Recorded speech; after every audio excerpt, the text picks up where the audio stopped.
Hello everyone, it's Jamal Thomas. Welcome to the Progressive Soapbox. So this is a late night show tonight. I couldn't sleep. I was in bed.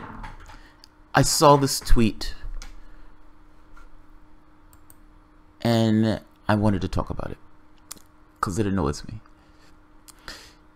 The picture that you're seeing is Obama, Clinton, and Bush hamming it up on stage. I think George Bush Sr. was also there for a hurricane relief concert or hurricane relief fundraiser. I take no issue with the fundraiser per se. Fair enough. On Twitter, I saw this. I don't know who this person is, so I'm not attacking her. What's going on? What's going on?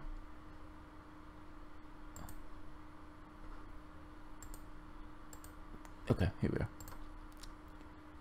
What is going on? Twitter is conspiring against me. All right, here we are. So let's flip over to this so we can see what I'm talking about. Barack Obama. When Americans see strangers in need, they step up. Powerful words from the best president. One America appeal. When Americans see strangers in need, they step up. The quote being powerful words from the best president.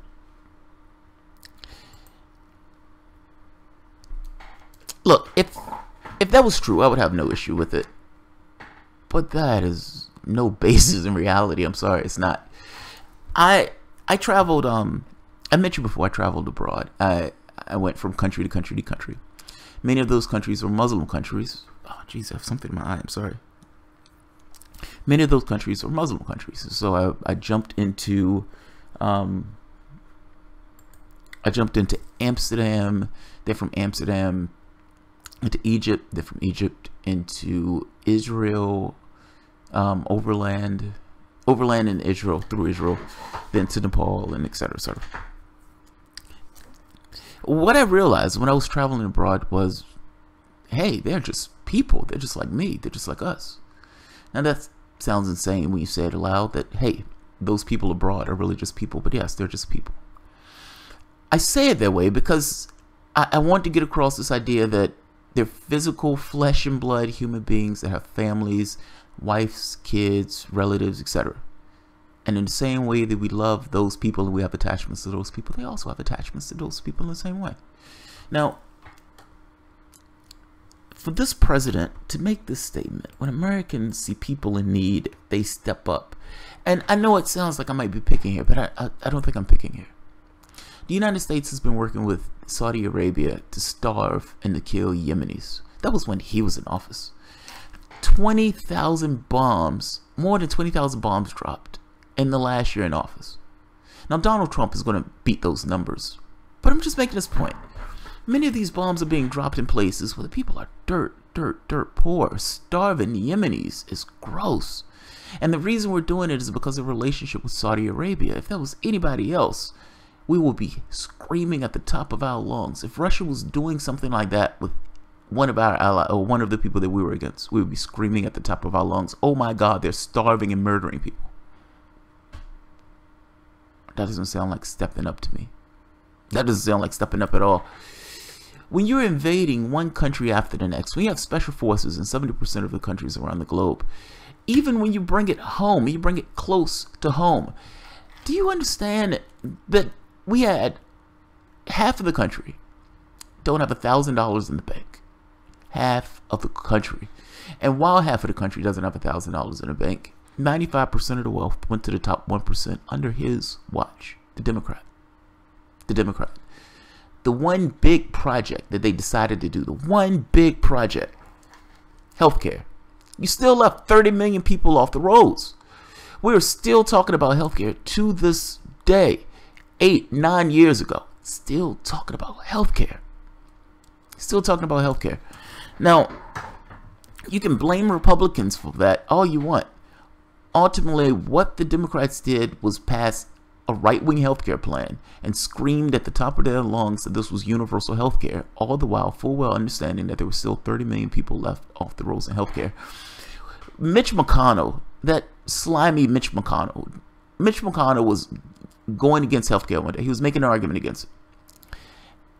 And in throwing the kitchen sink, Mitch McConnell pulled out of his ass, it doesn't even cover everybody.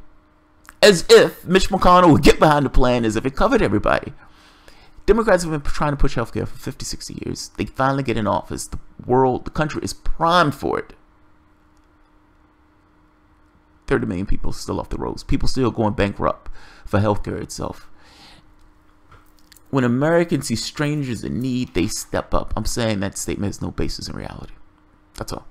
You may have people giving the charities and stuff like that. Fair enough. But let's be honest. This idea of need and everything else goes beyond just these immediate incidents of, oh, there's a storm, there's a hurricane. And you can even make an argument that our behavior around the globe is making these hurricanes worse, if you're talking about what scientists are making the argument of scientists.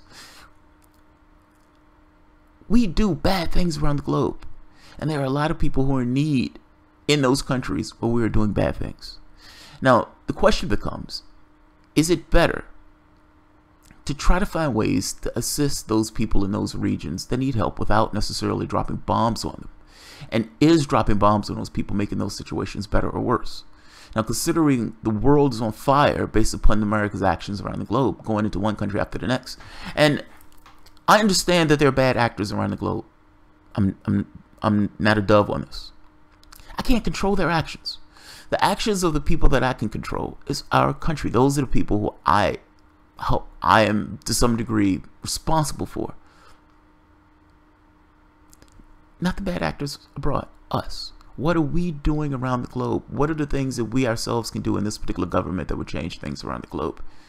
And if you're telling me you're starving Yemenis, come on. Like, I don't think I'm crazy on this point. I just think this is a fucking amazing statement. And to say best president ever, I need to know your metrics for making that case of saying best president ever. What are your metrics? What are your metrics? Giving 95% of wealth to the top 1% is not one of my metrics. Giving massive amounts of money to Wall Street is not one of my metrics. Protecting Wall Street after they crashed the economy is not one of my metrics. Letting George Bush, the guy he's on stage hamming it up with, not prosecuting him for invading a country under faulty pretense and then torturing, trying to create a link between 9/11 and Saddam Hussein. Torture is illegal. Torture is illegal. Yeah, I don't understand the metrics of best president ever. That's my point. That's my point. Let's see. Romney Care. Yes, Romney Care. Dax Jacobson. The McBird. Universal Healthcare. Yeah, Universal Healthcare. It was not. It was not. Jay Scott. Mrs. Thomas. Jamal lost 18,000 chess matches in a row and blame me for all. I did not. I did not.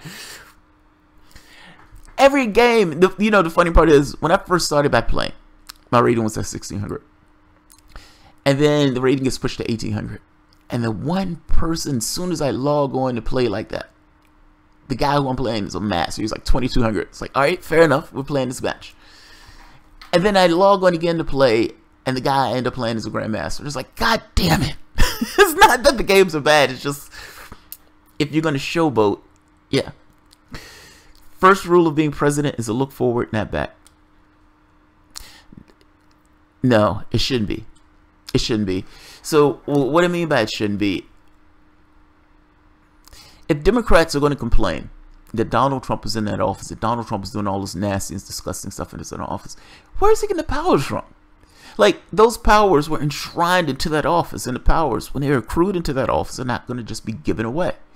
Meaning, yes, Donald Trump is going to step into the powers that Obama accrued in that office in the same way that Obama stepped into the powers that Bush accrued in that office. If you want to any way inhibit a particular behavior in the presidency, you need to prosecute the last president. The problem with that is, if you prosecute the last president, you hold yourself up for potential prosecution yourself. So think of it as queens and kings had issues with this idea of prosecuting other kings and queens, because if anything took place, they realized that you're going to tarnish this idea of, if you do it once, you can do it again. It's How can we be appointed by God if man is judging us? And if man can judge us and behead one of us, what does it mean for everybody else? I suspect that part of the reason Obama didn't want to do it is because A, it would have eaten up his term, or part of his term. And B, I think on some degree, he wants to be able to use the powers that Bush had in that office. And if you're prosecuting Bush, it limits your ability to use those powers, as gross and disgusting as those powers were. I'm talking about these drones. You have these flying killer robots that's dropping bombs and killing civilians. And the majority of the people he was killing were civilians. Tell me this shit about Americans care. You know, as Americans in need, they step up. They step up in what way? You murdered thousands of civilians. You invaded a country and killed 1 million people. And you're on stage with the same guy that did it. The pretense of it was a lie. Weapons of mass destruction.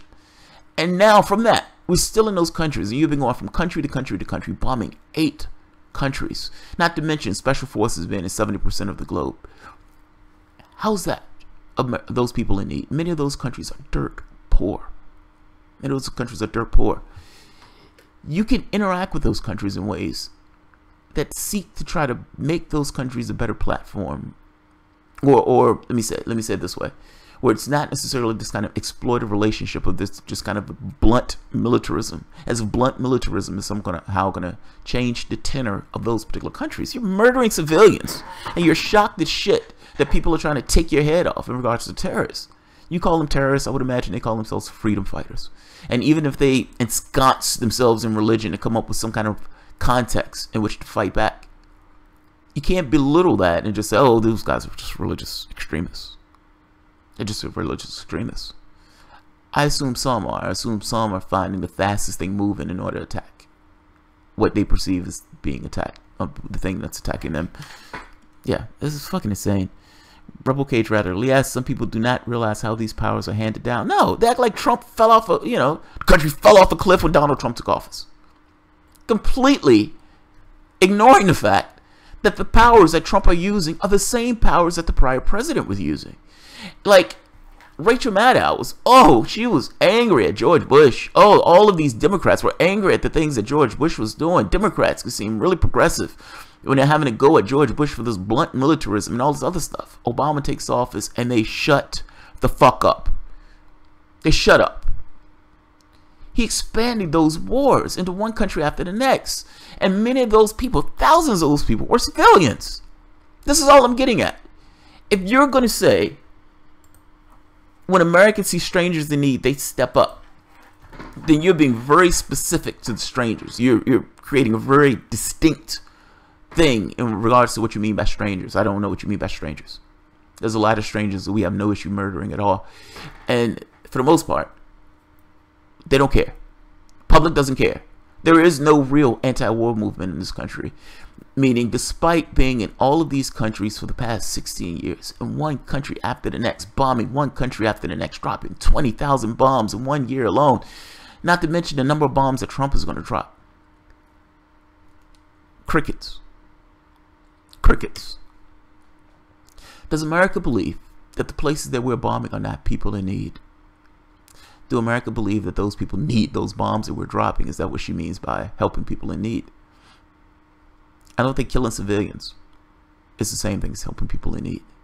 And you may be very specific when you say, well, I'm talking specifically about Puerto Rico, but I'm saying the people who are in need expand beyond just the very narrow slit that you're going by. And if you're going to use this thing, the best president ever, what are your metrics? We have different metrics. We have very different metrics. I don't limit myself to, Puerto Ricans. I'm also including people who we're killing or people who we're working with to kill other people. That's what I'm including in those things. That's what I'm including in those things.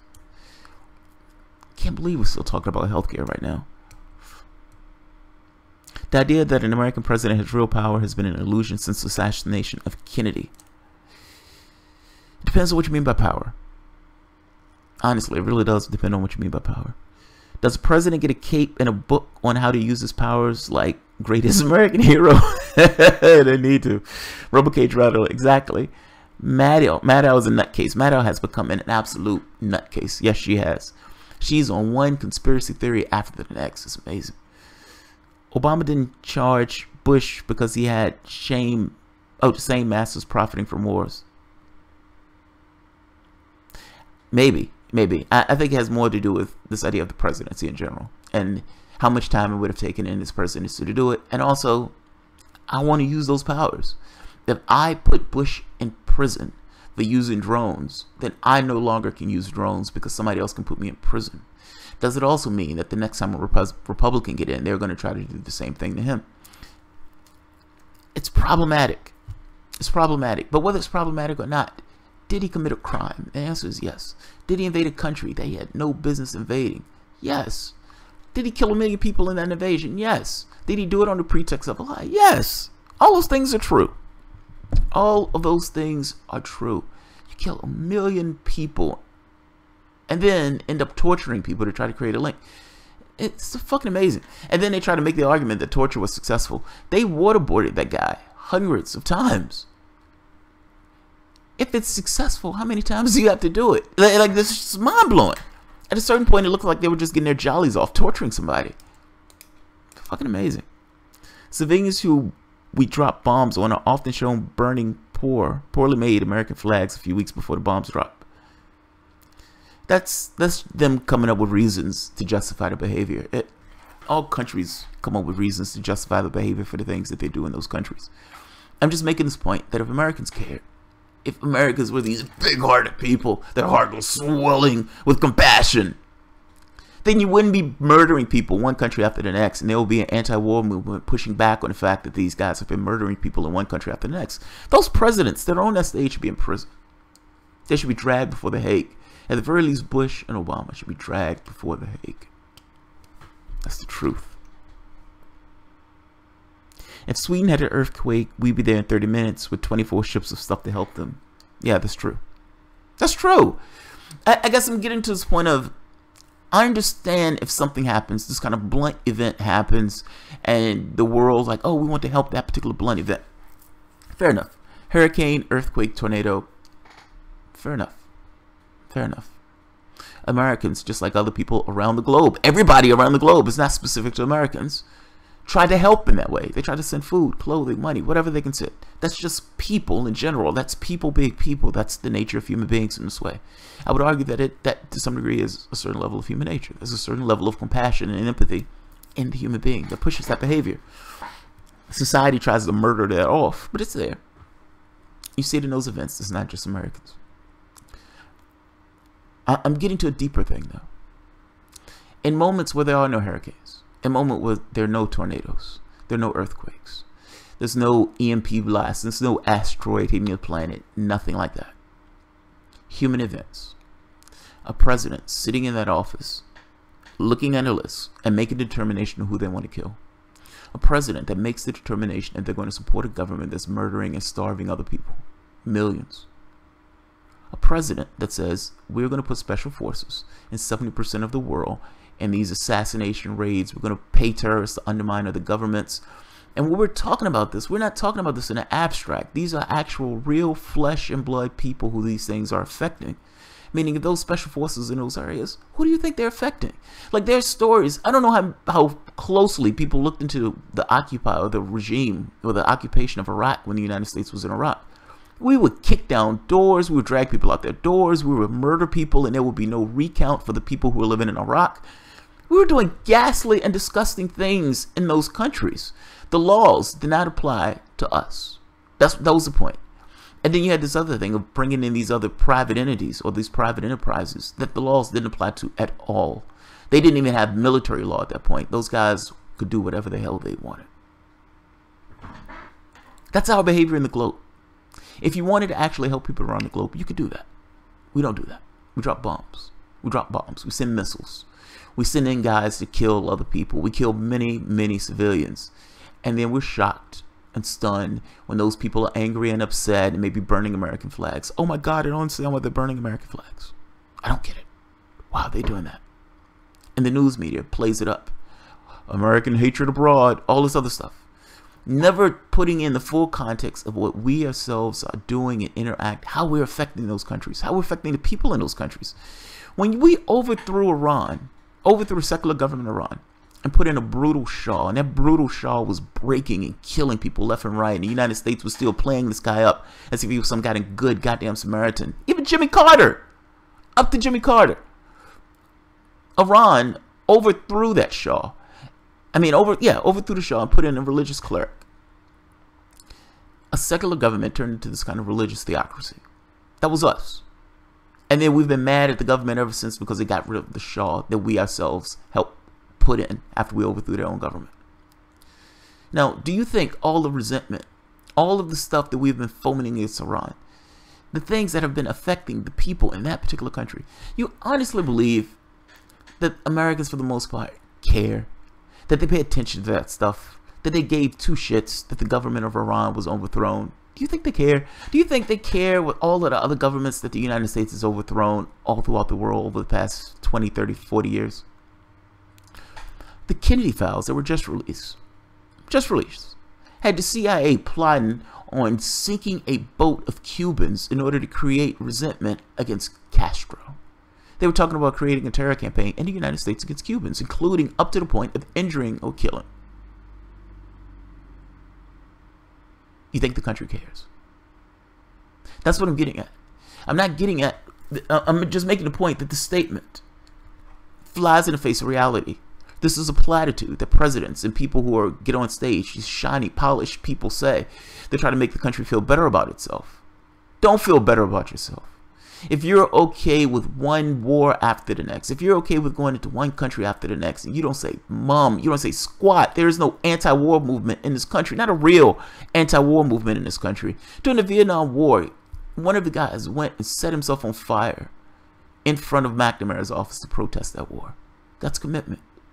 Now, I'm not saying somebody should go and set themselves on fire. I'm just trying to make the distinction between what was taking place in the Vietnam War, meaning an anti-war movement, and what has taken place over the past 16 years. Even though we've been in one country after the next, there's been mum.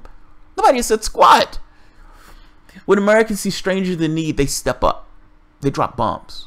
And America doesn't say squat about it. That's what I'm saying. I don't like these platitudes. My grandfather was an angry and evil alcoholic. He was. Let's be just being honest. He was an angry man. He was an angry man. He would curse my grandmother out at the drop of a hat. To him, didn't matter. He had issues that were affecting his own self-esteem. He had issues on his own, this idea of what it meant to be a man and everything else, and overcompensating in the way he behaved and all this stuff. And at his funeral, I was shocked by the nice things that people were saying about him. And I thought to myself, you can have a funeral, but let's stop pretending as if this guy was somebody that he wasn't. I grew up with the guy. I had to deal with the guy going from the time I was a kid. I have a better idea of what his character was. The people who are getting up there and talking have a better idea of what his character was. Why are you lying? Why are you lying? When you put me in the ground, don't lie about me. Be honest. Just be honest. You have a catalog of my videos. You can go back and see who I was. I don't need you to make shit up. I'm saying this is making shit up. This is the things that presidents do to make the country feel better about itself and tell the country that it's things that the country is actually not. It's spectacle without actual reality associated with it. When Americans see strangers in need, they step up. But they don't. They don't. They don't at all. Drop bombs on them. We kill those people. It's very difficult for me to feel any emotional attachment to a piece of cloth. Talk about human souls. That's another story. People over the United States flag, period. Rebel Cage Rattler. These things are fictions, man. These things are legal fictions. Countries aren't real. They're not real. Amanda, we miss you in Discord. Please come back. Rebel Cage Rattler, thank you, Jay. I will. Jay Scott, thank you. Watch Untold History of the United States. JF Casterly. Untold History of the United States is amazing. That's Stone's, Oliver Stone's documentary series. I watch all of them. They're great. There's even a one called History of the United States, going back before World War II, or going back into World War I, actually. The causes of World War I. It's really good. Watch Zeitgeist. Zeitgeist is not bad. Zeitgeist is not bad. In fact, I like Peter Josephs. He's a cool guy.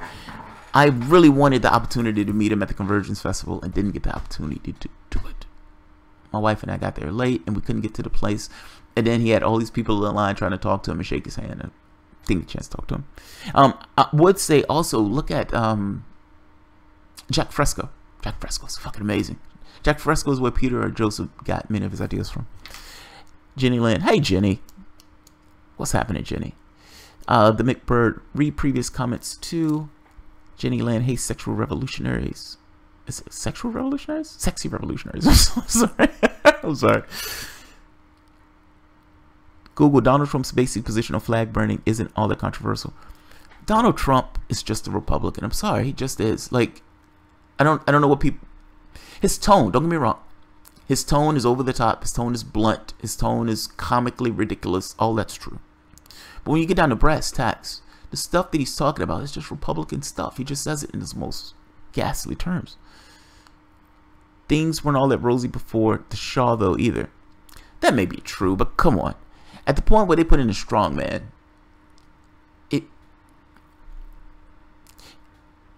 let those countries govern those countries. We don't need to be involved. That's my point. If you're going to assist them in ways that don't necessarily involve dropping bombs on them. If you want to do something like a Marshall Plan, do a Marshall Plan. But do something that actually assists, not something that's going to create more terrorists. That's what I'm getting at. That's what I'm getting at. For the 5 U.S. major gas companies, Trump wants to revoke citizenship for flag burners. I would imagine Republicans also will be okay with that position. People were protesting wars during Clinton, Bush, Obama administrations and not seen on mainstream media. COINTELPRO still disrupts, stops organizing for peace, Sharon Scott. That's fair. That's fair. But when you look at Poland, and I look at Poland, and you're asking them questions about us bombing other countries, we tend to not be all that bothered by killing civilians. That's all I'm saying. This country has never been in a situation where we've had bombs dropped on us, or like, you know, these things of sustained bombing and everything else on the citizens. At least not modern history. So we don't have memories of that stuff. So our context, our understanding of it is different. It's like John McCain doesn't like torture because he himself was being tortured. If you ask any other Republican, they're okay with it. Well, sometimes you gotta torture people. You know, you have a lot of people who had never necessarily experienced poverty, so they didn't necessarily care about this thing of poverty.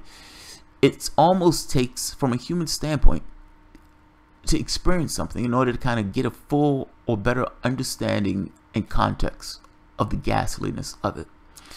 Meaning, we're okay with dropping bombs across other people because we never necessarily experienced the bomb dropping themselves. We don't have this stark thing in our minds that says, oh, no, we can't do that. We can't do that. For us, it's okay. 1% of our country is in the military. So right off the bat, you can create a slice that says, okay, I'm going to create a distinction between military and the rest of the population. So the rest of the population can eat their Cheerios and play their Xbox and watch their movies. And I'm going to use this 1% of the population to do really bad and ghastly stuff. But because they're separate, I'm not calling upon the citizenry itself. So there's a difference in those things. That's problematic, man. That's all I'm saying. That's problematic. You've allowed the president to essentially have his own private military where he can go roaming around the globe. But because it doesn't necessarily directly affect the homeland in a direct way, meaning it's not pulling resources, not pulling people in the same way like a draft will pull people. People go to sleep. They go to sleep. There needs to be more empathy on this. Think about it. Don't you expect bluntness from someone who lived in New York? Yeah, but the presidency, yes, but the presidency is different. Like, and look, you can say difference is bad. You can say what Donald Trump is doing, this kind of bluntness and over the topness. You can say I like it. You can say I like that type of thing. I am not a fan of that. I'm not a fan of it. I don't like the saber rattling. That's all. I don't like the saber rattling. J. Scott Jen is always right. Which one of the false flag events? Sigh. Sharon Scott. How do you know people aren't angry about bombings? Mainstream media and mill-in sponsors censor and creative about polls. See, and this is all right. This is my issue with that. I don't see millions of people flooding Washington saying no. I don't see it. I don't see millions of people doing that. That's why I say, you know, this kind of anti-war movement. Now, that being said, to some degree you can understand it. People have lives, they have jobs, they have kids, they have families that they need to take care of. Do they have time to take off work to go and do that? If you're working 40, 50 hours a week and you're just kind of on this campus, well, do you have time to go and protest the war? Something that doesn't necessarily touch you. I feel you. I don't see it. That's all. I don't see it. Zeitgeist turned me agnostic and atheist. That's awesome. Red Economics. Jenny Lynn. Awesome Stevie. Bob Romero said Trump sloppy Michael Moore tweet was hilarious. I need to check that one out. I haven't seen it. Trump being elected was a poll too. Now he's president, so there's numbers that people who are happy to bomb other nations. And some states like California. Trump getting elected. Yeah, Trump getting elected was, yeah, you can say it was a poll. I mean, you can say Brexit, you can say all these things. All of these things to some degree is, what is the public thinking? What is the public feeling? The public wanted something different. The public wanted something different. Burmast. I can't pronounce it. I know you're trying to say namaste. You're trying to say Burmaste. It just sounds funny. Tomosa Young. Yeah. All right. This one is 31. So I'm not going to go on because I usually end up in these things having to talk for like 2 hours. And I always tell people, it's like, oh, I'm not going to be long. Somebody was like, dude, stop saying you're not going to be long. By the way, I messed up on something. So I was saying Trump, you know, the dossier said Trump was being peed on and everything else. Somebody corrected me, and I went back and looked at the record to see, read the pages of the dossier. Now, this is funny to me because I don't know which is worse. Now, in the dossier, it made the point that Donald Trump got a Russian hooker, and he wanted to go to the room that Obama and Michelle stayed in because he hated Obama and Michelle Obama. And he wanted the Russian hooker to pee on the bed, and he wanted to watch her pee on the bed in order to defile the bed of the prior president. I don't know which is worse. If you're just getting peed on, then to me, that's just your fetish. Have at it. Do your thing, dude. Just bask in, you know, do your thing. But if it's this kind of petty thing of, I want to find the bed of the prior president and I want to have a hooker to pee on it. Oh, I think that's worse. I think that's worse, man. I think that's worse. I think that's so much worse. I think that's so much worse. Yeah, I think that's so much worse. McBird, Trump getting elected was the best thing that could happen for Americans. Yeah, we're going to have to disagree on that, man. One being bad doesn't make the other one great. Let me put it that way. Like, we have, because we have two parties in this country, there's this kind of dichotomy. There's this thought of you're either for one or for the other. You could be for neither. Neither is a choice. It's like software. It's like yes, no, or null. This is a null. This is a neither choice. Neither fits for me. Saying something good about one doesn't necessarily mean the other is bad, and saying something bad about one doesn't necessarily mean the other is good. Both can be true. Both can be true. This was a horrible choice for the public. Only 9% of the people really selected the president. When you're talking about the primary, you have so many people that are excluded from the primaries, either because they're not party affiliated or anything else. So you ended up with only 9% of the people choosing Donald Trump or Hillary Clinton. It's not the best thing for America, I'm sorry. Just a worse, horrible choice in both ways. Rebel Cage Rattler, geez, I would love to stop talking about this Trump P thing so I can get that sick shit out of my head. It is weird, right? I mean, it is weird. But I suspect that part of the reason they put that in the dossier is because they wanted to attack him with it. It's so overt and so over the top. Yeah, that's so over the top. It's just so over the top. McBird, the thing is, sometimes things have to get worse in order to get better. That I agree with you on. I agree with you on. Now, unless you're saying this is a forced position, meaning the only path for America was to go through a really shitty time in order for things to get better.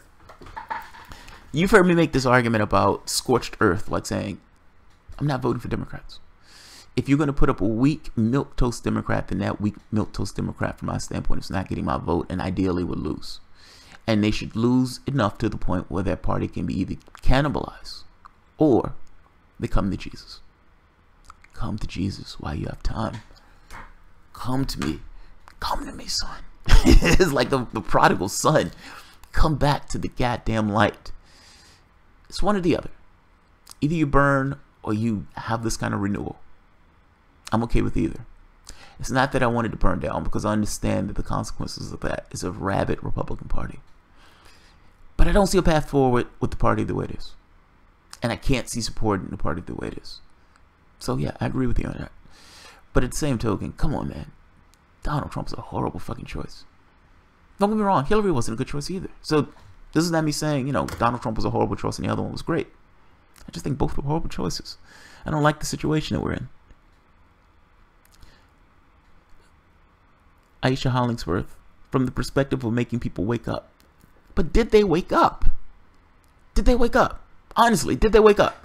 Like, Susan Sarandon on Chris Hayes. Sometimes I think, and it's not just I think, I know, when these guys are on television, they're probably curtailing what they full well think. Like, I'm not going to say exactly what I think, because if I say exactly what I think, I may be attacked for it. I need to put on my face, meaning I need to put on the position and the face that I'm okay with defending. What is the position I'm okay with defending? Okay, this is the degree I'm willing to go. I think Susan Sarandon went beyond the position she was willing to defend. Not position she was willing to defend, but I think she gave an honest answer when she was pushed. I think she got slightly exasperated. And she says, maybe it'll bring on the revolution. Maybe it'll bring on the revolution. Something in me flutters a little bit when I hear revolution. And maybe this is just me being somewhat of a leftist. But I understand what she was getting at. Maybe things get so bad that people wake up and realize they're being exploited. This kind of Karl Marx, the workers, you know, revolt and all this other stuff. I don't see it. I don't see it. What I see is a president that's an extension of the last president, that essentially is a Republican president. Now, they made him out to be a goblin, so anything that Trump does is going to be put in the narrative of that goblin as opposed to just being a regular Republican. To some degree, that's a bad thing, because you do want to see him as a regular Republican. You know, get rid of all of the stuff that they put on top of him. He is just a regular Republican in the way that he behaves. His tone is just different. These issues of tone and substance. How bad do things have to get for people to get out of their houses and grab their pitchforks and run to their local post office and police stations? I don't know. Half of the country doesn't have $1,000 in the bank. If 66% of the country got hit with a $500 car note or car bill, let's say like an accident or something, they wouldn't be able to afford it. I'm trying to get across the level of poverty that's in this particular country and juxtapose it against the level of wealth that's in this country. That's what I'm trying to get at. How bad do things have to get? You already have the environmental stuff. People don't even care about the environmental stuff. This idea of the number of extinctions, the hurricanes, all this stuff. They don't care about that stuff. They only care really about economic scenarios and the things that are directly affecting them. I don't know how bad it has to get. I don't know how bad it has to get. Yeah, I don't know how bad it has to get. I'm skeptical that unless Donald Trump does something that's immensely ridiculous and insane in a way that it adversely affects the number of people in the population. I don't know, man. I don't see it. Look, I do think this stuff, having Trump in that office, is the best target that a progressive could want. Or a leftist, or whatever you want to call yourself, socialist, leftist, anarchist, whatever. If you're trying to take power in the government, having that guy in that office is the best case scenario. Having a Democratic Party this week is the best case scenario. For leftists, yes, this is the best case scenario. If Hillary Clinton was in that office, half of the public would have gone to sleep. They would have been perfectly okay with whatever Hillary Clinton was doing in that office. Meaning, as a progressive, there was no chance of you running a primary candidate against her. You would have had to wait till what? 2024. I don't want to wait till 2024. I don't want to wait that long. Pitchforks, 24 to 29 bucks. David Von Kettering. Boiling frogs. The DNC plenty happy to bring you the severed heads of the woke. There's a tweet. I don't know if I can find this tweet. Look, I have to be honest. I'm bad at this. Because part of me, oh, where is it? So, as a chess player, we talk trash to one another. But beyond that, there's something in me that, when confronted with a challenge, particularly when I see something as competition, I am, unfortunately, I unfortunately have this thing of, this is my side, this is my sandbox, this is this kind of tribal instinct. That tribal instinct doesn't really kick into account of, like, I look at all of us as just kind of the human race in that sense. But within that distinction of the human race, when it gets down into trying to accomplish something and what is the goal and who's on your side and who's on your team, I have a very clear idea. Those things become clear distinctions in my mind. I unfortunately end up in a us and them context sometimes, not intentionally, but it happens. One of the guys made this statement to Jimmy Dore in Robico, and he was like, oh man, I need to find that tweet. Yeah, I'm talking about it. I need to find it. He makes this point of saying, like, oh, here it is. Peter Dow. That guy. Yesterday, I unblocked a bunch of people as an olive branch. Jimmy Dore was one of them, and then I saw this. By what standard is this the left? Now, Jimmy Dore said, Washington Post reports, Clinton campaigned at DNC colluded with Russian government to help throw U.S. elections. Well, that was true, Peter. That was true. My response to this was, keep your olive branch. The raging dumpster fire you back will continue to fail till all vestiges of legitimacy is burned away and the party capitulates. The party capitulates. I'm not looking for an olive branch.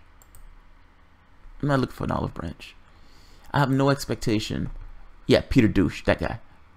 I know his last name is not really Douche, but we call him Peter Douche. I am not looking for their hand. I'm not looking for them to reach out an olive branch. I don't want your goddamn olive branch. You failed miserably, and you've lost your level of legitimacy based upon your failure itself. It's one thing if you were in office, you were able to win and all this other stuff. You failed on a massive fucking level to the most batshit crazy people that this country has ever seen. Your legitimacy is evaporated. This idea, this idea that you're reaching out an olive branch, keep it. Keep it. The goal is to take your heads. The goal is to take your people out of that office and then rip you from your seats one by one by one, and to instill an agenda that is to the left, that is decidedly to the left. It's what the rest of the Democratic Party wants. I would argue it's what independents want. Time for you to go. Keep your olive branch. You can purge all of these people all you want. Ultimately, the goal is to take those people out their seats. And you're not going to do it by asking or begging and trying to get them to behave a particular way. You do it through sheer force. And I'm not talking about violence. I'm just saying this thing of, at the very least, starting with the basis of no and getting across that you're not going to win until you toe a particular line and you go back to your basic fundamental roots of the party. That's my point.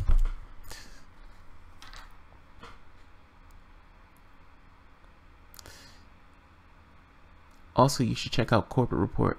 I've heard about that. Yeah, I've heard about Corporate Report. I've seen one or two of his things. You made the point of people waking up. Yeah, I hope they do. Didn't they sever a lot of heads in that Unity sharing? That Unity sham? Terry Robinson, do not do the pitchfork thing. You're surrounded. I don't mean pitchforks by, I don't mean that literally. I don't mean it literally.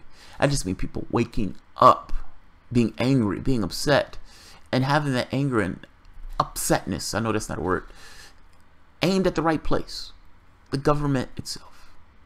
The governmental apparatus itself. The people who are running the governmental bodies itself. Meaning starting with this fundamental thing of corruption. Who's corrupt? What is parts of our system that's driving this level of corruption that's in our government? Do we want the people in our government to be bribed? Do we? That's a fundamental question. Why is the news media pretending as if bribes somehow aren't bribes? that gives a certain level of idea of what they themselves represent and what they themselves stand for. Fucking corrupt. All of it. All of it. I wish Jamal would take down the pictures of those 2 war criminals. Cheryl Vick. If you want to be fully woke, you have to step out of the bubble. Tim McBird. Chad Wilson. If you think people would have went back to sleep if Hillary won, then that makes the argument that Trump is good for shaking things up. Again, not directly, just to show the people what we need to fight. No, look, both things are true. Both things are true. Like, this is one of those cases where both things are true. So, from a progressive standpoint, a leftist standpoint, we look at the world and we think the world is on fire. Where they're attacking one country after the next, we're bombing one country after the next, we're killing civilians across the world, particularly in Muslim countries. Now, we also look at this and say, we're also spending like $1 trillion a year on our military. We're spending more than $1 trillion a year when you factor it all into it. 2015 alone, $5.6 trillion that they couldn't account for. Oh, we don't know what happened to the money. Bernie Sanders wanted, what, $80, $90 million or $1 billion for the college program for everybody else. They put that much on the military budget that was already bloated. We look at the world and we say, holy shit, why do we have this much poverty in our country? We have the richest country on the planet. Why on earth do we have this much poverty in our country? Why is half of the country poor? Why? That just seems insane. Poverty is a choice. That's not something that just automatically happened. Poverty is not this thing that's bestowed by God. It's chosen by societies. We look at this and we look at the environment and we say scientists are screaming at the top of their lungs that there are problems associated with the way we're interacting with our habitat. Our habitable environment is collapsing based on our actions. Our food production, the way we produce our energy, that's our actions. We think we're going to hit a cliff. We think regardless of what society does, nature itself is a real thing. That itself is going to impinge upon what it means for human society, meaning human society is going to have to change to accommodate the new reality of that habitable environment. We would prefer that to happen in a less or non-chaotic way. The Democratic Party in no way does anything about those things. That's not even talking about just the Ponzi scheme-ish of our economic system. Meaning the system itself is going to weed out jobs. It's going to create this kind of technological innovation where there are going to be less and less jobs. You're going to need less and less people to do those jobs. I'm going to redo the Amazon versus other grocery store thing because that's a really damn good point. Those people are going to lose their jobs not because they did anything wrong, purely just because of the way technology goes. Our society is completely incapable of dealing with that reality, just from the way we look at money and work and all this other stuff. Neither party talks about it. Neither party is capable of dealing with it. The right doesn't care about it. They just care about tax cuts and giving that money to the people who don't need it. The left is supposed to be the side philosophically responsible for loosening the edges of capitalism, or a release valve for capitalism, if you want to say it that way. They're incapable of dealing with that responsibility. So am I going to continuously put those people in office that they're incapable of dealing with the responsibility, or am I going to try to destroy that party in order to change it into something else? You're putting the screws to the party because you want the party to either change or die. If the party dies, you try to build it with something else. If the party changes, the world is good. But it needs to be put to the test. It needs to change. That's my point. You can't necessarily be complicit in allowing the party to persist the way it's going. It needs to change. It needs to be broken. It needs to be broken. Right now, it is broken, but not in the way that I'm talking about. It's still limping along. With Tom Perez purging people in the party who supported either Bernie Sanders or Keith Ellison. The sad lapdog Keith Ellison backing up whatever Perez does. It's embarrassing. It's embarrassing. If progressives, leftists, social, all those people, all these groups, if you're going to get any level of respect, cowing down and voting for the Democratic Party, regardless of what the party does, is not the way to do it. It's not the way to do it. You need to be loud and you need to be overt that you're not going to support the party. And you need to get it across in a loud and overt way that if they're going to go without you.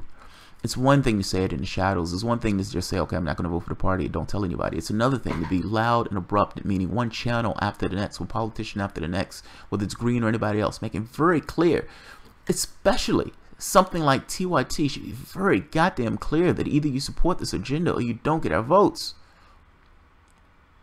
Stop begging, stop pleading, stop crying to try to get them to change. Fuck crying and trying to get them to change. Say no. Say no. You take your strength back when you say no. If you think people would have went back to sleep if Hillary won, that makes all And yeah, I do think people would have went back when they went to sleep. But I don't think burners would have. But I do think you have half of the Democratic Party that would have went to sleep. At the very least, even though the people in power in those offices in the Democratic Party, they may not necessarily be doing the soul searching and everything else. But I guarantee you that the Democrats are. Meaning the regular, run-of-the-mill Democrat. Yes, those people are thinking to themselves, we're fucking losing everything. Something needs to change. Now, they're just going to go blindly with whoever comes up. Fair enough. Those people are not woke. Those people are still kind of, in a bubble. They're in their Democratic bubble. They're listening to their Rachel Maddow. They're listening to their MSNBC. They're listening to their own sources, and they're saying to themselves, the world, these Republicans are horrible. We need Democrats back in office. But they don't fully yet understand why reality is the way that it is. They think it's Russia. They think it's collusion. They think it's everything else. But the brass tacks truth. Democrats don't represent what they're supposed to represent. They think because their lives are okay, that the rest of the country is doing fucking well, or should be doing well. And if they're not doing well, there's something wrong with them, not necessarily a systemic issue in and of itself. They still think Democrats are fucking awesome. They don't see it. The quote by this woman that I put up that says, best president ever, gets my point across. That gets my point across. If you think that Obama was the best president ever, I need to know your metrics. I need to know your metrics. What are your metrics? What are your metrics? I need to know your metrics. So, I would say the deal with Iran, good, gold star. I would even say C- for even trying to implement Obamacare. It just didn't go far enough. Like, there are things where I would say, not bad, okay, Republicans would have did it worse. We're beyond the issue of incrementalism, though. I don't want incrementalism. I want actual substantive change to deal with the issues that addresses us. So, Jamal, you failed to factor the massive growth in a handful of corporations are monopolizing damn near every sector of the economy. I'm not failing to factor that in at all. Rob, this is my point about robots. Like, it's you're gonna bleed off jobs just by virtue of the ebb of technology, the way technology goes. Jamal, who is the best president? FDR. FDR. I think FDR was the best president. Mind you, FDR was someone who wanted to save capitalism, but the things that FDR was putting into place was trying to fundamentally change this country. If he had not died in office, there would have been additional things in the social safety net that we would have right now. Change now or die in the underverse. Zox Avox. Agreed. Both white supremacists and Antifas are protesting in our state. Henry A. Wallace. Henry A. Wallace was never president, though. That was VP. The sad situation is that the world is populated to an extent based off petroleum. It would be a worldwide food shortages. It depends on whether or not the world made the choice to do something different. That's what it boils down to. Like, all of this is choice. That's all I'm getting at. When I get up here and I shake and I rattle, what I try to nail down in these kind of secular sermons is that all of this boils down to choice. It's choice. What do human beings want to do? We get stuck in our ways, fair enough. But we need to be very clear that these things are issues of choice. We have the technological know-how to supply all of the needs to everybody on the planet. Period. We have the resources. We have all these things. And we have the technology to do it. We don't do it. We have surpluses of things. Think about it. Think of all the shoes and jeans and pants and all the stuff that you have in your wallet and your closet. Not in your wallet, but in your closet. Think of all the things you have in your house. Think of all the things you buy. All the things that are sitting in stores and everything else. Oftentimes, they have to advertise you to get you to buy more of the product. Like, it's like, hey, I know you have 4 pairs of shoes. So buy another pair of shoes. Don't you want these Jordans? These Jordans are sexy. You got to get these Jordans. We don't have an issue of resources. The issue is getting those resources to the people that need it. And we have in our society this thing of cash that blocks those resources going to people who actually need it. Instead, people who don't need it. I love my wife, but she buys stuff from Amazon all the time. Mrs. Thomas loves Amazon. Mrs. Thomas loves Old Navy. And we have a lot of stuff from both of those stores that we don't need. We have enough resources. That's what I'm getting at. It's a choice. We have to start attenuation campaign in a massive scale to get carbon already atmosphere out. Don Von Kettering. Somebody asked me the other day. So I made this point that there was a study released in The Guardian showing that the carbon in our atmosphere was dropping the nutritional density of our foods. Now, they didn't realize this right away. They thought, kind of like what the guy thought, was that, well, if you have more carbon, you have more things, and those plants can get more, so those plants can grow more, etc. But it didn't work that way. What they found was, and look, people knew in general that the nutritional density of the food was going down, but they didn't know why. And what they found was that it's almost like giving somebody candy. It's like if you're giving me junk food and everything else, I don't just, grow big and strong, you kind of go overweight. The plants were being overfed. The amount of carbon in the atmosphere was essentially overloading the plants, and the plants compensated by dropping the nutrient density of the foods. I need to find a study again. I have it saved somewhere. The carbon in the atmosphere is a big fucking deal. Whether you're talking about this thing of climate change in and of itself, this thing of the hurricane increases, the increases in temperature, the ice melting, certain parts of the globe sinking into the ocean. All of these things are horrific. And the world keeps ticking. The world keeps ticking. It doesn't change.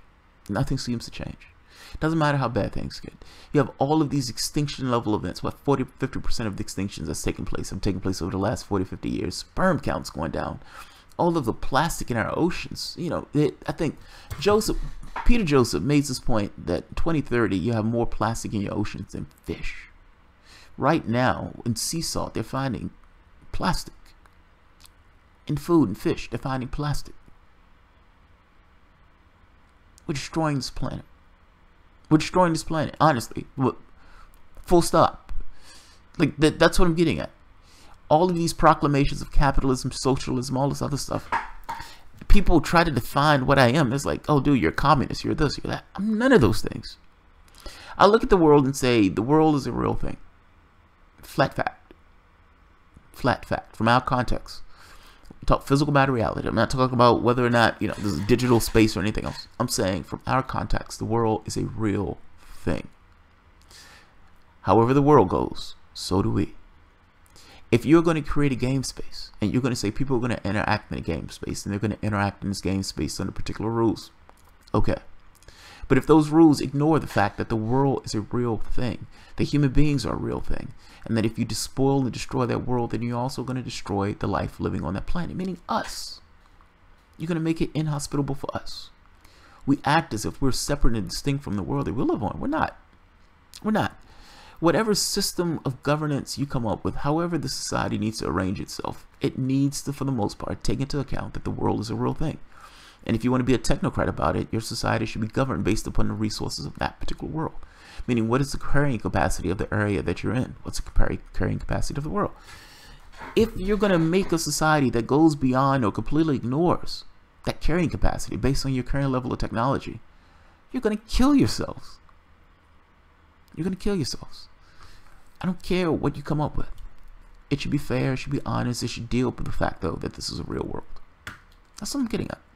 The game space that we're in doesn't take that stuff into account at all. It pretends as if it doesn't exist. It pretends as if, capitalism is some real thing and that this game space is immutable and all this other stuff. This shit is not real. It's not real. Like cash is not real. Human beings are. The idea that you're going to put market-driven solution over human beings is insanity. It's insanity. It's like looking back at ancient Rome and it's like you're taking your kids to see a gladiatorial games where Christians are being eaten by lions. And the kids are like, oh, this is awesome. Can we go back next week? Can we go back next week?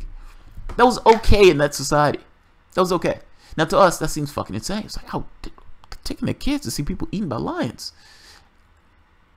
But we're not that far away.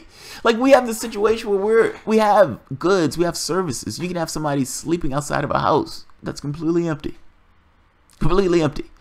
People not having the basic things they need in the society purely because they don't have cash to get those things. Working 50, 60 hours a week.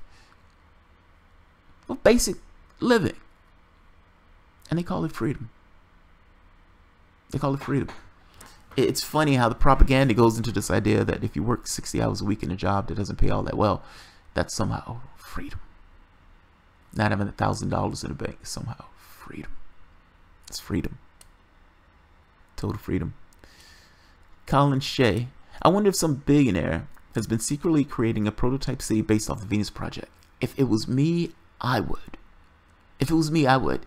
Like, if I was this philanthropic billionaire, if I was Bill Gates, I would buy an island and I would set up a Venus Project situation. And I would start letting people go to that particular island. The catch is, once you get it self-sufficient, the island will be okay. But how do you get it to be self-sufficient? It's like human beings at that point need to come to some agreement on what they want to do. The island would need the technical know-how in order to keep itself going, to keep itself prosperous.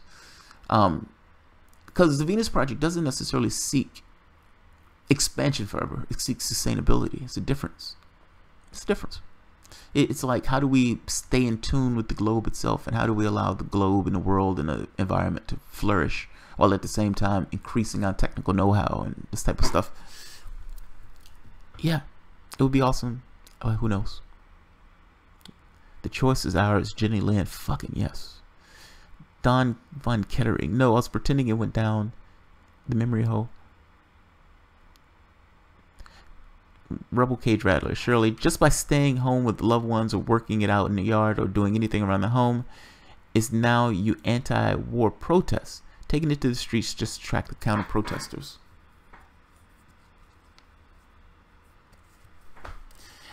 Are there war protesters? I don't think they're war protesters. I mean, well, Mitt Romney was out there, you know, protesting, the anti-war protesters, which is fucking amazing. And then went to France to avoid the war. That asshole may be going to Congress in Utah. That was amazing. This is amazing. These people just get recycled. Steve Bannon is going to hate that. Bannon dislikes all of those guys. Bannon is like, in the same way that progressives have been going in all-out war with Democrats, and I call this all-out war. I make no bones about it. I don't find these people to be my friends. I find these people to be my political opponents, which means I don't see myself as a Democrat.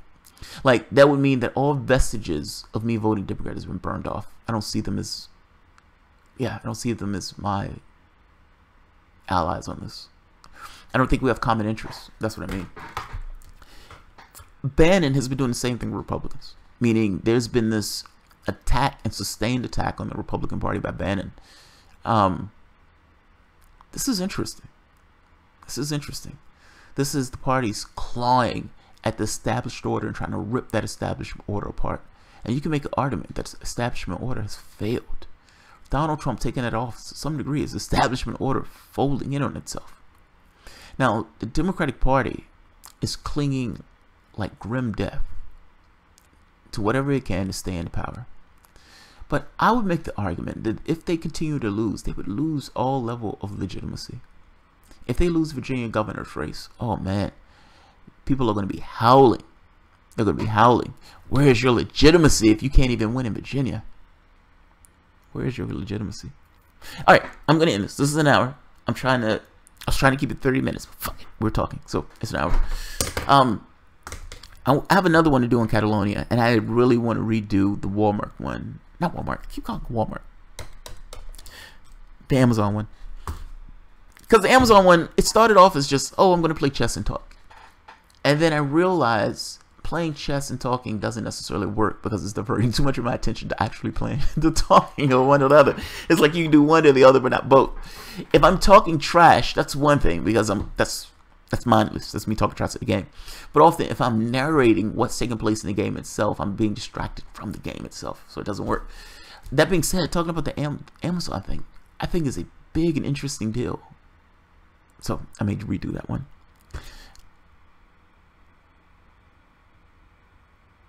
David Von Kettering, I hope everyone who doesn't fit the presidency would tell me they're sorry when it's over.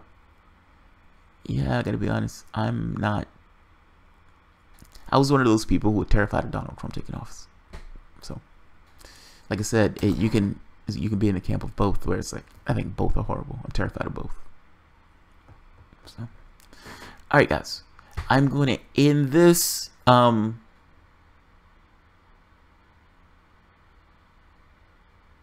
night, Rebel Cage brother. Good night, Mrs. Thomas. Chinese chess, go. Somebody gave me a chessboard. They gave me one. Jamal, can you tell McBird Jenny is married to me? Jamal, can you tell McBird Jenny is married to me? I just did. I just did. I just did. Does Jenny know that Jenny is married to you? You might get your ass kicked for Amazon shopping comments. What do you mean? Amazon shopping is awesome. I love Amazon shopping. I love you, boo. All right, guys. You all have a good night, and thank you for joining me. Thanks, guys.